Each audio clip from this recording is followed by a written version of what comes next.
turuan ko na lang ang ilan. Na umalis, upang hindi sila madamay. Hindi.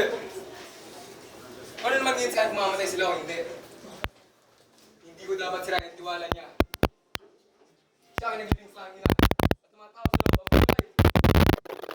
Huwag kong kalimutan ang lahat. Magpatawad. Pero ang lahat ay hangganan din. Nakita niya ang pagdating ng Simon sa sumalo. Kinalabutan bigla si Basilio. Nakita niyang pinaligiran ng mga taong malakas na liwanag na binibigyan ng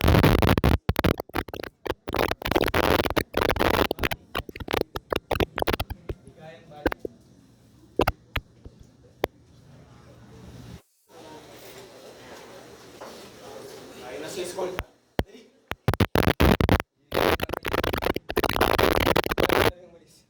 Nagsimulang lumakad pareho si Basilio. Kanyang nakasunod si Sigani sa daan patungo sa pista.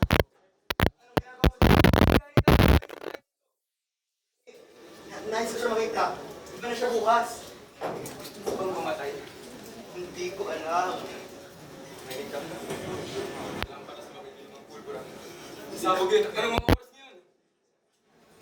Nais ko siya makita.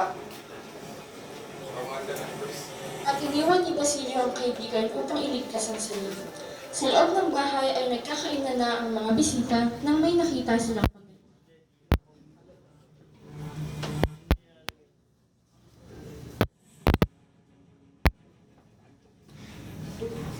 Ano ito?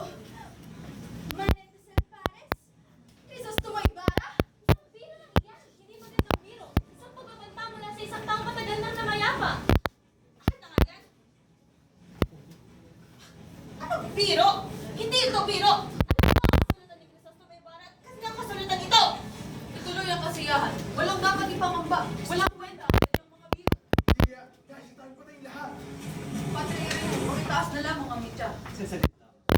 Bago pa makatayo si Padre Rene, isang anino ang lumapit at kumuha sa